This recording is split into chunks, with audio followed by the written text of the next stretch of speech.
বন্ধুসকল নমস্কাৰ। আগতে আমি আপোনালোকক লোহাৰ ড্ৰামত অৰ্থাৎ মাইনা অট'মেটিক তাঁতশালৰ লোহাৰ ড্ৰামত কেনেকৈ সূতা টানে আমি সেই সম্পৰ্কে আপোনালোকক দেখুৱাইছিলোঁ।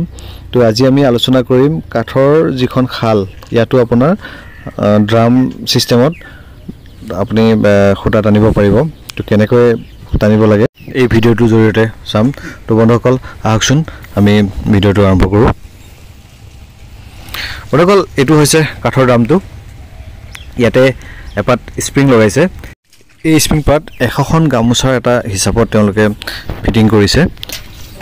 এই ৰিংটো মানে 100 পাকৰ, মানে 100খনৰ এইটো যিহেতু মানে 25খনৰ কাৰণে লোৱা হৈছে, সেইকাৰণে এই হিচাপ কৰি লোৱা হৈছে। 25টা ঘৰ লৈছে নেকি? কেইটা? 13টাত 25খন হ'লে 26টাত আপোনাৰ 50খন, 52টাত 100খন। অ'কে, এইটো হৈছে কাঠৰ দামটো। আৰু এই স্প্ৰিং পাতত যিটো মানে এটা নট লগাই দিয়া হৈছে, আচলতে এইটো চাবি, এটা চাবি। এই চাবিটোৱে আপোনাৰ ড্ৰামটো কেইপাক ঘূৰিছে তাৰ হিচাপ ৰাখি গৈ থাকে। এই কাঠৰ ড্ৰামটো মাইনা অট'মেটিক যিখন তাঁতশাল, এই মানে লোহাৰ যিটো ড্ৰাম, সেই ড্ৰামটোতকৈ যথেষ্ট ডাঙৰ। মানে ইয়াতে আপোনাৰ এটা পাকত এখন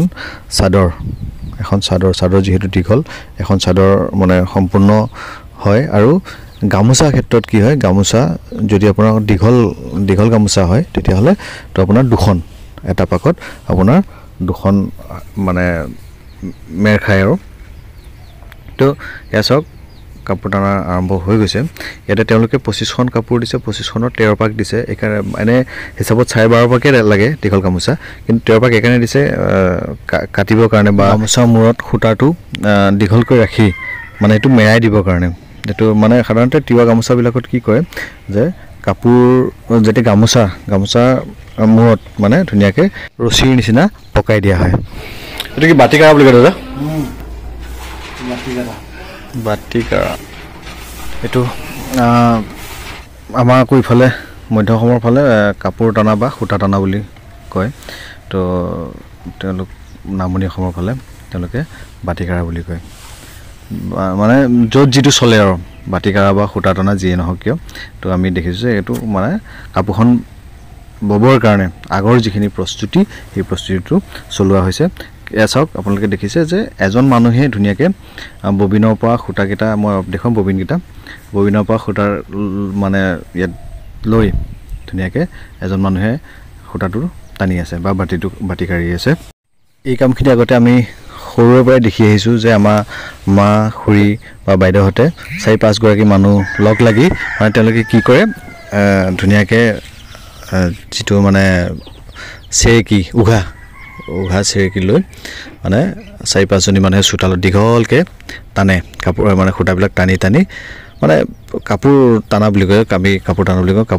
কাপোৰ টানে সূতাবিলাক টানি পেলাই কাপোৰ ববৰ কাৰণে যিখিনি প্ৰস্তুতি, সেই প্ৰস্তুতিখিনি কৰে। প্ৰায় দিনটো সময় লাগে। গতিকে এইটো হৈছে জেকাৰ মেচিন এখন। গোটেই মই শালখন দেখাইছোঁ, গোটেইখন কাঠৰ শাল। আগতে আমি মাইনা অট'মেটিক শালখন মানে কি হয়, লোহাৰ দেখিছিলোঁ। তো এইখন কাঠৰ মানে ফ্ৰেম, গোটেই ফ্ৰেমটো কাঠৰ। ইয়াক মানে অট'মেটিক নহয় আচলতে, ইয়াক আমি আমাৰ যিখন পুৰণা শালখন যেনেকৈ আমি হাতে বৈছিলে আমাৰ মাহঁতে, বাইদেউহঁতে, তেনেকৈ ব'ব লাগিব। কিন্তু পাৰ্থক্য এটাই, এই শালখনত মানে আগতে যদি আমাৰ বাইদেউহঁতে, মাহঁতে মানে যিখন পুৰণা শাল, সেই শালখনত দিনটোত এখন গামোচা ফুলসহ বৈ ল'ব পাৰিছিলে। তো কেতিয়াবা নোৱাৰিছিলে বাৰু, কিন্তু এই শালখনত মিনিমাম মানে তেওঁলোকে কোৱা মতে মিনিমাম 8ৰ পৰা 10খন, ডাঙৰ ফুলৰ গামোচা হ'লে 8ৰ পৰা 10খন মানে গামোচা বৈ ল'ব পাৰে। যিহেতু ইয়াতে জেকাৰ মেচিনটো ফিট আছে, জেকাৰ মেচিনৰ সহায়ত তেওঁলোকে ফুলটো খুব সহজে তুলিব পাৰি। এইকেইটা হৈছে ববিনকেইটা। আপোনাৰ প্ৰায় ইয়াতে 120টা ববিন বহাব পাৰি। আৰু আপোনালোকে এইটো যিটো মেচিনটো দেখিছে কাঠৰ যিটো, এইটো মানে লগায়, যিটো কাপোৰৰ যিটো সেই মহটো লগায়। এচক সহজতে, একেবাৰে সহজতে এজন মানুহে ধুনীয়াকৈ পৰিচালনা কৰি আছে। আগতে মানে বহুত মানুহৰ প্ৰয়োজন হৈছিলে। মই আগতে কৈছোঁ যে মানে যথেষ্ট সংখ্যক মহিলাই আগতে আমাৰ ওচৰ চুবুৰীয়া আমি দেখোঁ যে চোতালত দীঘলকৈ উঘা চেৰেকী লৈ মানে তেওঁলোকে সূতা টানি থাকে কাপোৰ ববৰ কাৰণে। আৰু ইয়াত এজন মানুহে অকলশৰে ধুনীয়াকৈ মানে কামটো কৰি আছে। পাৰ্থক্য ইমানে আগতে বেছি মানুহ লাগিছিলে এতিয়া কম মানুহ লাগে চাওক 40টা হ'লে বেছি কাৰণে সময় হিচাপে বন্ধুসকল বহুত কম সময় লাগে কিয়নো আধা ঘণ্টাত প্ৰায় 25খন কাপোৰে আধা সংখ্যক কাপোৰ প্ৰায় টানা হৈ গৈছে ইয়াতে পাৰি আৰু পাৰিটো টানিব আছে তো ইয়াতে খুব মানে সুবিধাজনক এটা যন্ত্ৰ আচলতে যেটো কাঠৰ যদিও মানে সুবিধা থকা এটা যন্ত্ৰ ধুনীয়াকৈ এজন মানুহে চাওক ধুনীয়াকৈ হেৰি কৰিছে মানে তেওঁ কাপোৰ টানি আছে ইয়াত কোনো মানুহৰ প্ৰয়োজন হোৱা নাই আপোনালোকে নিজে দেখিছে যে তেওঁৰ বাহিৰে এই মানুহজনৰ বাহিৰে বেলেগ আৰু কোনো ইয়াত লাগি থকা নাই মই কেৱল ভিডিঅ' বনাই আছোঁ ওচৰতে দুজন মানে চাই আছে বন্ধুসকল এই যে টাৰকেইডাল দেখিছে এইটো লিষ্ট বুলি কয় ইয়াতে এটা মানে লিষ্টত এটা ফুটা থাকে এই ফুটাটোৱেদি এডাল মানে খুঁটা ভৰাব লাগে আৰু বাহিৰেদি এডাল ভৰাব লাগে তেতিয়া আপোনাৰ মহটো লাগি যায় তো আমাৰ যিসকল শিপিনী আছে তেওঁলোকে নিশ্চয় জানিব খুঁটা টনা কামটো প্ৰায় পাৰিসহ 1 ঘণ্টা 15 মিনিটত শেষ হৈ গৈছে তো এতিয়া আছে এইটো ড্ৰামটো কমপ্লিট হৈ গ'ল খুঁটা টানি প্ৰায় 25খন কাপোৰ খুঁটাটো টানা হৈ গ'ল ড্ৰামত তো এতিয়া আছে আপোনাৰ এই ড্ৰামৰ পৰা যিটো মানে গাড়ী আমি গাড়ী বুলি কওঁ আৰু মানে এই গাড়ীত মানে ভৰাব লাগিব কেনেকৈ ভৰাব লাগিব আমি অকণমান চাম পঢ়কচোন বন্ধুসকল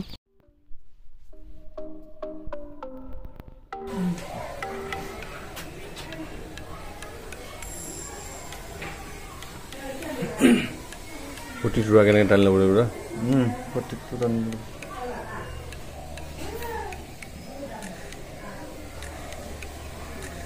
প্ৰতি যোৰা মানে প্ৰতি কৰণী বুলি কয় ন কৰণী প্ৰতি চেৰি বুলি কয় চেৰি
বন্ধুসকল আমি আপোনালোকক ড্ৰামত কেনেকৈ খুঁটা টানে দেখুৱাৰ অলপ চেষ্টা কৰিলোঁ ভিডিঅ'টো আজিলৈ ইমানেই পুনৰ লগ পাম এটা নতুন ভিডিঅ'ৰ সৈতে আজিলৈ আহোঁ ধন্যবাদ